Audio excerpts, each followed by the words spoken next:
오늘 저에게 주시는 하나님의 말씀은 로마서 7장 21절에서 8장 2절 그리고 37절부터 39절까지입니다.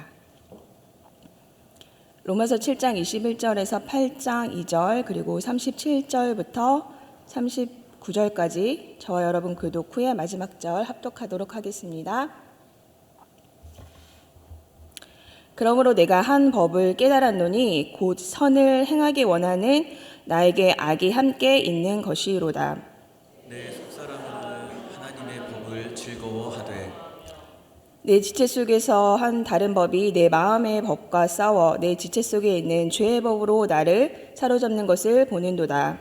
오호라, 나는 곤고한 사람이로다. 이 사망의 몸에서 누가 나를 건져내랴.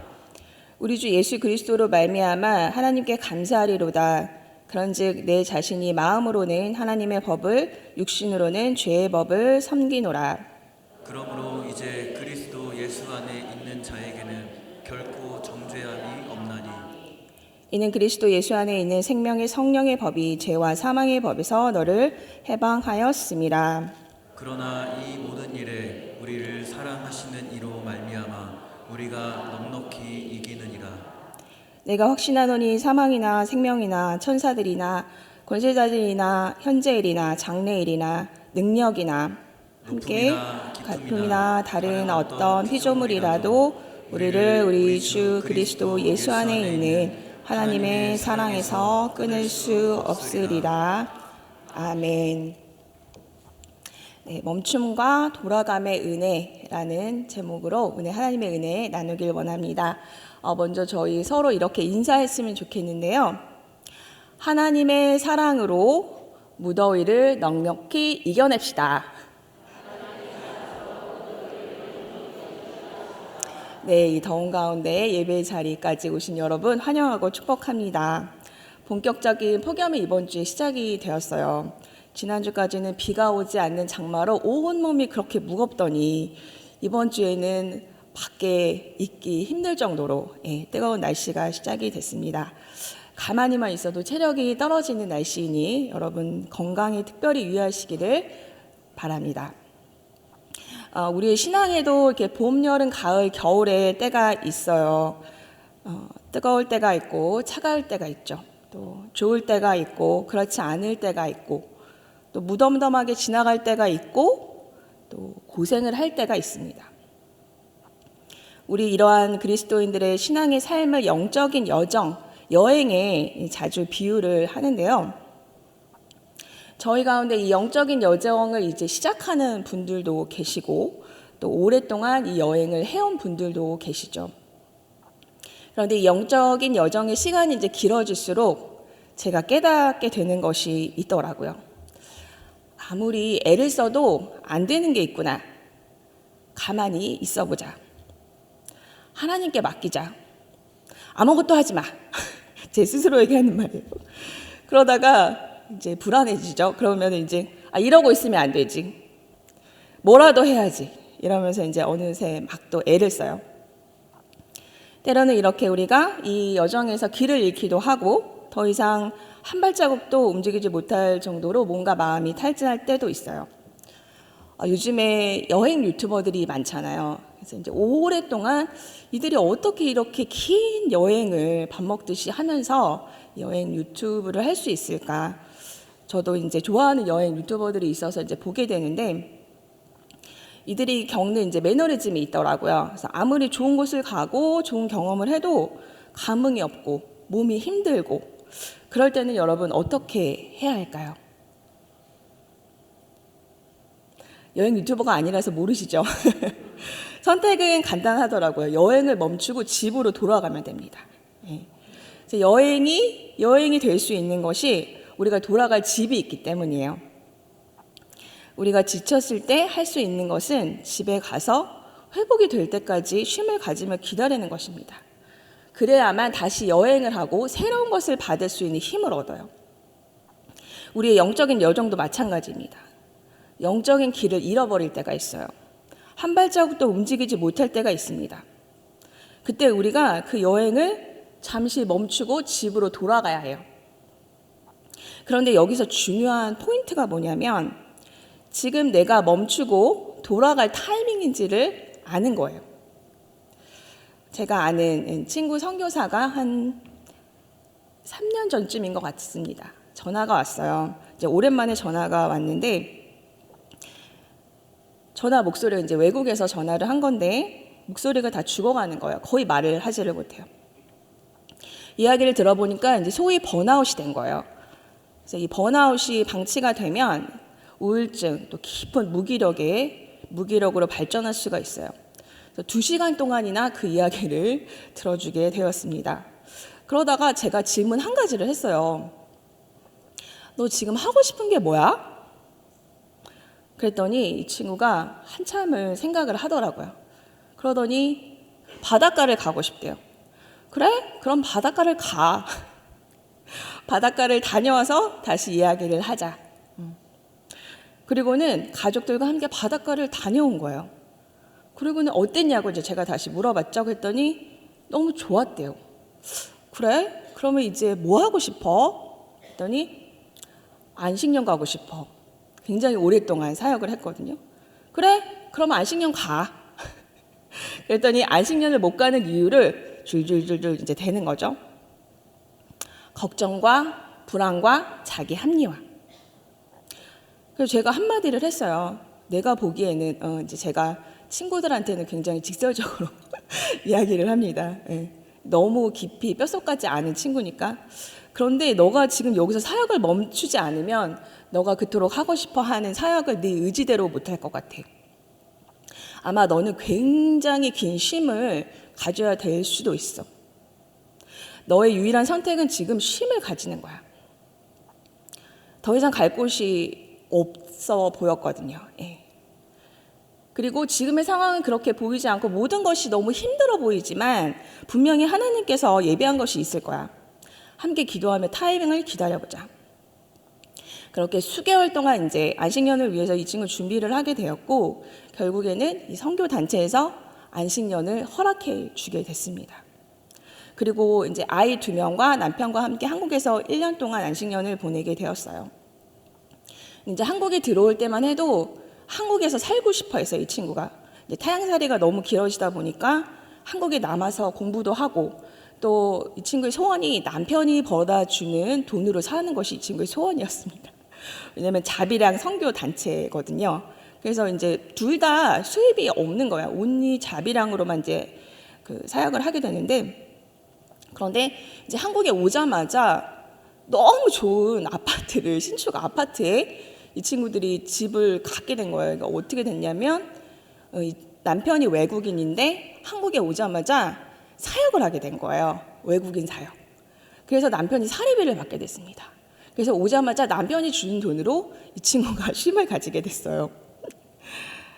그리고 안식년이 이제 끝날 때쯤에 이 중간에 또 하나 이야기했는데 이제 그 사역이 이제 마무리가 되면서 이 친구가 또 걱정을 하게 됐는데 다른 지역으로 이주를 하면서 그곳에서는 남편이 처음으로 외국인인데 취업을 하게 된 거예요.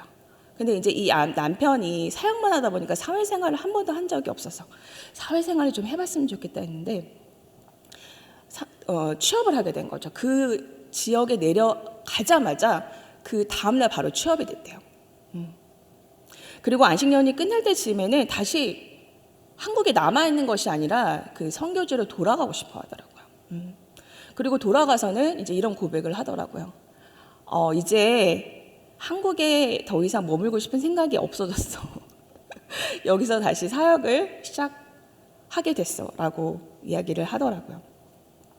제가 만나는 그리스도인들 중에는 너무나 열심히 살고 헌신하는 그리스도인들이 많습니다. 그 열심이 너무 지나쳐서 너무나 애쓰고 노력하느라고 지친 자기를 수용해주지 못하는 그런 그리스도인들을 많이 보게 돼요. 나 자신은 나를 수용해주고 인정해주고 지지해주지 못하면서 다른 사람이 나를 인정해주고 수용해주기를 바랍니다.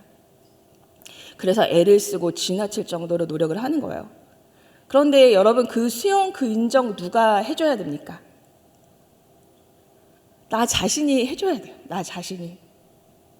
예수 그리스도의 복음이 우리에게 이미 선물로 주어졌어요.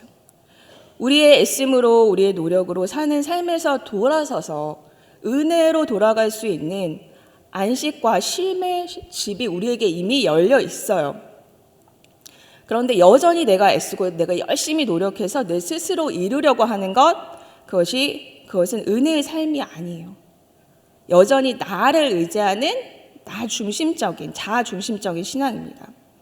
그럴 때 길을 잃습니다. 더 이상 스스로 나아갈 힘이 없고, 그럼에도 불구하고 계속해서 성취하고 이루기 위해 노력을 해요. 그렇게 되면은 이제 우리 내면의 탈진과 허무와 우울과 공허와 공포들이 내면에 나타나기 시작을 합니다. 그것이 하나의 증상입니다. 집으로 초대하는 하나의 증상이에요. 이렇게 내면으로 나타나지 않으면 그 표현되지 못한 분노가 밖으로 나오는 경우에는 이제 공격성, 또 각종 중독의 현상으로 나타나기도 합니다. 이런 자아 중심적인 애씀과 노력을 어떻게 멈출 수 있을까요? 그리고 이미 우리에게 선물로 주어진 예수 그리스도의 복음을 통한 은혜의 삶을 우리가 어떻게 누릴 수 있을지 오늘 로마서 말씀에서 사도 바울의 고백과 선언을 통해서 그것을 살펴보려고 합니다. 말씀을 들으며 여러분에게 제가 하고 싶은 질문 2가지가 있습니다. 첫 번째는 나는 요즘 어떤 영역에서 자아 중심적인 애씀과 노력을 하고 있는지, 너무 내가 여기다 애를 쓰는데 막 안 되고 벽에 부딪힌 것 같고 힘들다고 느끼고 있는 부분이 있는지, 두 번째는 혹시 주님이 나에게 멈춰도 괜찮아 라고 말씀하시는 부분이 있는지 한번 살펴보시기를 원합니다. 그리고 이것을 통해서 다시 예수 그리스도의 복음을 통한 은혜의 삶을 회복하는 저와 여러분이 되길 주님의 이름으로 축원합니다. 오늘 말씀에서 사도 바울은 자기의 애씀과 율법적 노력으로 절대로 다다를 수 없는 그 선을 행할 수 없는 자신의 한계를 맞닥뜨리는 순간을 마주하게 되는데 7장 21절에서 23절의 말씀 저희가 함께 읽어보도록 하겠습니다. 그러므로 시작. 그러므로 내가 한 법을 깨달았노니 곧 선을 행하기 원하는 나에게 악이 함께 있는 것이로다. 내 속사람으로는 하나님의 법을 즐거워하되 내 지체 속에서 한 다른 법이 내 마음의 법과 싸워 내 지체 속에 있는 죄의 법으로 나를 사로잡는 것을 보는도다. 사도 바울의 이 내면의 갈등, 자기 노력의 악순환을 이 본문이 보여주고 있어요. 우리 안에도 늘 이런 전쟁이 있어요. 선하게 살고 싶다. 실패하는 나 자신을 보게 돼요. 이제 기도를 하려고 이제 자리에 앉았는데 좀 주변이 정리가 안 된 것 같아요. 그래서 청소하기 시작하고요. 갑자기 화분이 목말라하는 것 같아서 화분에 물 주고, 그 다음에 이렇게 하다 보면 나가야 될 시간이 될 때가 있죠. 그리고 자녀에게 오늘 절대 화내지 말자. 그런데 오늘도 어김없이 화를 낼 때가 있고, 하나님의 사랑으로 충분하지. 나는 온전한 존재라고 하지만 어느새 다른 사람과 비교의 자리에 서서 우울해질 때가 있어요. 그런데 여러분, 선하게 살고 싶다라는 이 결심이 잘 될 때가 있습니다. 일시적이에요. 언제냐면 우리가 예수님을 처음으로 인격적으로 만났을 때, 그럴 때는 막 새벽에 눈이 번쩍번쩍 떠지고 새벽 기도를 가게 되고요. 제가 기도를 원하는 그 시간에 기도의 자리에 앉아있게 되고, 모든 것이 가능한 것처럼 완전히 내가 변화된 사람처럼 느껴질 때가 있거든요. 그런데 이때 왜 그러냐면 하나님께서 영적으로 어릴 때는 부드러운 음식, 또 좋은 것으로 우리를 먹이고 입히십니다. 그런데 몇 달 혹은 몇 년이 지나면은 이러한 현상이 점점 사라지는 것 같은, 은혜가 사라지는 것 같은 현상을 경험하게 돼요. 내가 완전히 바뀌었구나 이렇게 이제 느꼈는데 어느새 다시 제자리로 돌아온 것 같은 그런 경험을 하게 되는데, 우리가 이 복음의 가치를 따라 복음의 가치를 선택해서 살기로 결심을 하더라도 우리 안에 죽지 않은 그 거짓 자아가 있어요. 이 거짓 자아가 우리 안에 무의식적인 동기를 가지고 있어요. 그래서 회개하고 선한 삶을 살려고 할 때 그 거짓 자아가 이제 이런 조소를 보내요. 어디 한번 해봐. 그런데 하나님께서는요, 그리고 우리의 참 자아는 우리가 하기 원하는 것을 하려고 애써도 그것이 우리의 의지로는 안 되는구나. 이런 우리의 한계를 인정하고 고백하기를 원합니다. 그래서 그 두 가지가 싸우게 되는 거예요. 그러니 이런 순간이 올 때 그게 이상한 게 아니고 자연스럽구나. 나만 이러는 거 아닌가? 남들은 막 척척 믿음으로 의지로 막 해나가는데 나만 이런 게 아닐까? 그게 아니고 이게 굉장히 자연스럽다는 거예요. 그것을 하나님은 우리가 인정하기를 원하세요. 그랬을 때 하나님의 은혜가 그 인정하는 그 영혼에게 부어질 수가 있거든요. 사도 바울의 7장 24절의 고백을 저희 한번 같이 읽어보도록 하겠습니다. 오라 나는 곤고한 사람이로다. 이 사망의 몸에서 누가 나를 건져내랴. 사도 바울은 자신의 애씀과 노력으로 결코 자신이 원하는 만큼의 그 선에 다다를 수 없는 것을 인정하고 이제 탄식을 하는 거죠. 그런데 여러분, 이 고백이 쉽지가 않아요. 왜냐하면 그 옛 습관이 우리를 붙들려고 하고 거짓 자아는 옛날 방식대로 계속 살아가려고 하거든요. 그런 얘기를 들은 적이 있습니다. 도박에 중독된 사람이 도박을 멈추기 위해서 손가락을 자릅니다. 그런데 그 자른 손가락을 다시 붕대를 감고 도박을 하러 간다는 이야기가 있더라고요. 제가 청년부에 있을 때 한 이제 여자 자매 친구가 예수님을 믿고도 이제 술이 안 끊어져서 엄청 노력을 했어요. 근데 직업상 이제 일이 끝나면 함께 술을 마실 수 없는 그런 분위기의 일이 있지 않습니까?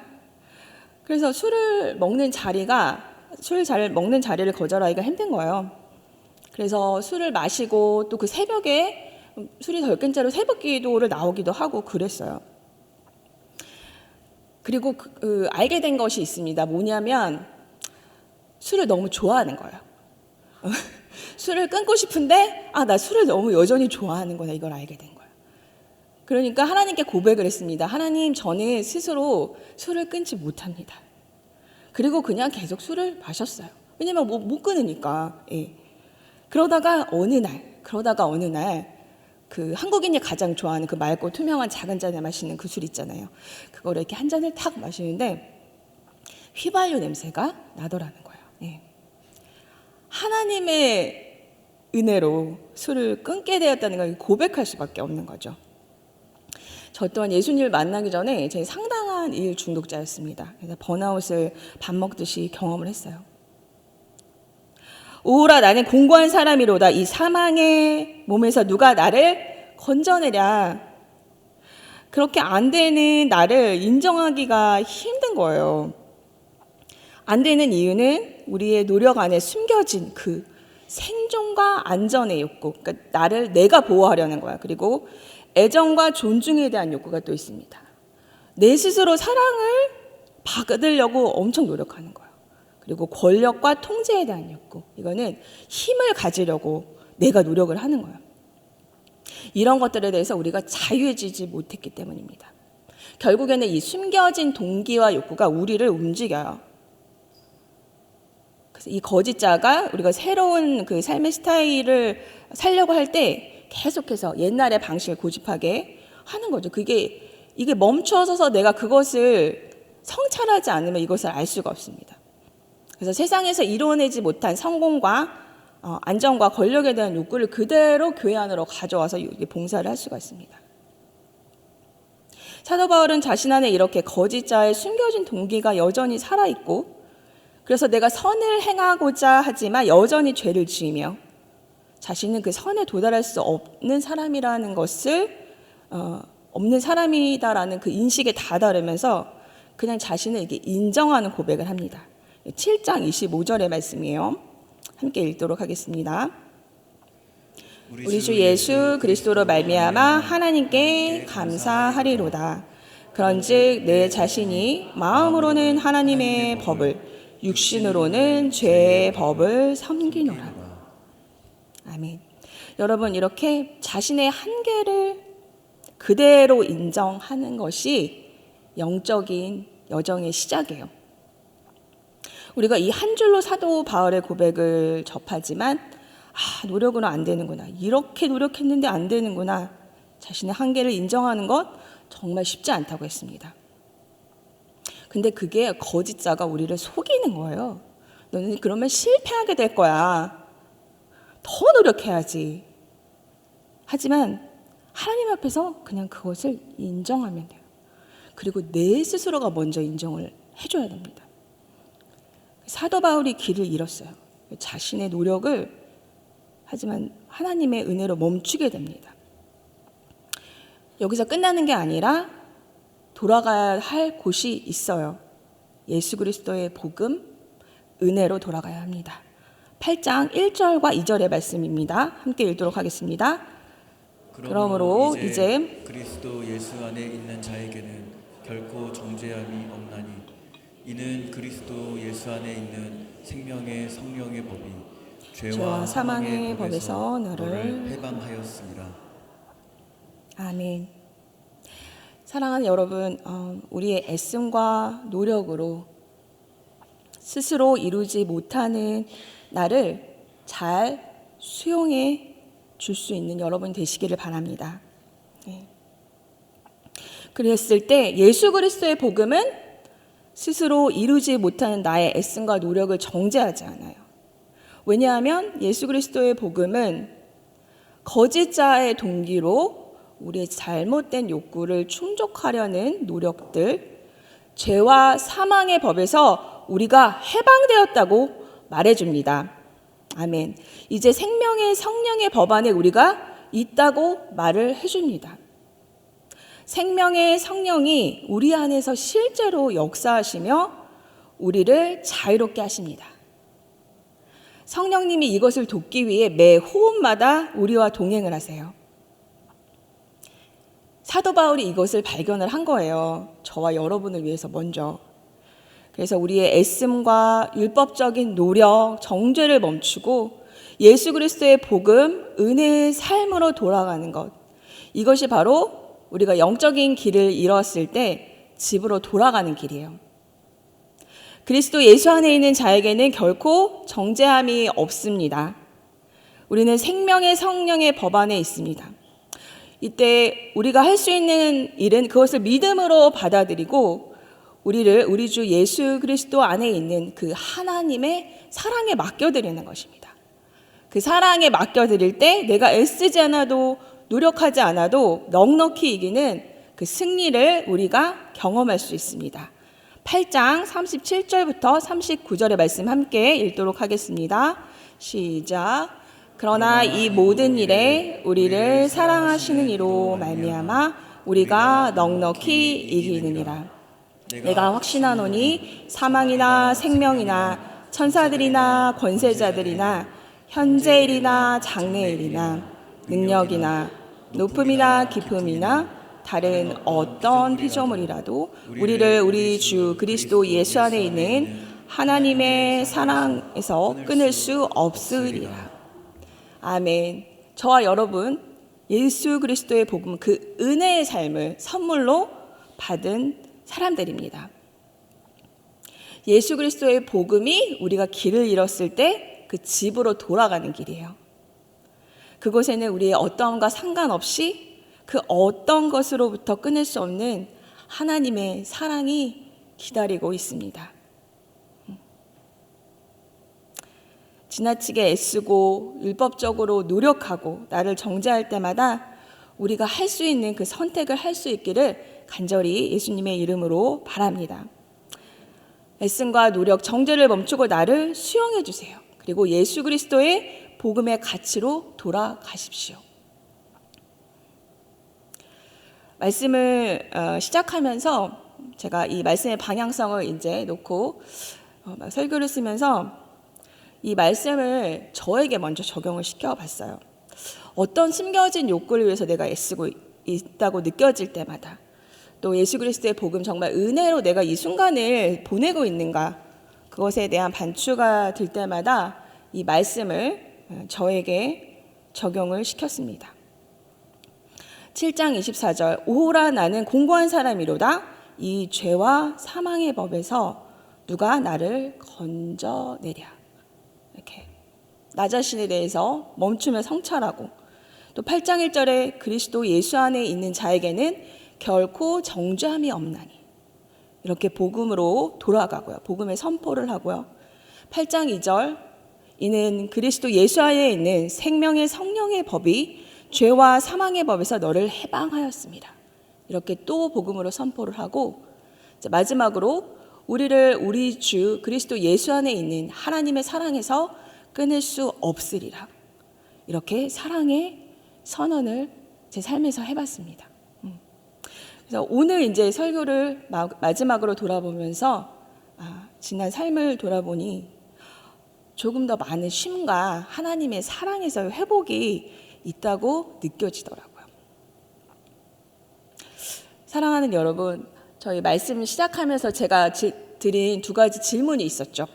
첫 번째, 어떤 영역에서 거짓 자의 숨겨진 동기로, 그러니까 내 스스로 막 내 의지로 막 애쓰고 또 이거 이렇게 해야 돼라는 그런 노력을 하고 있는지.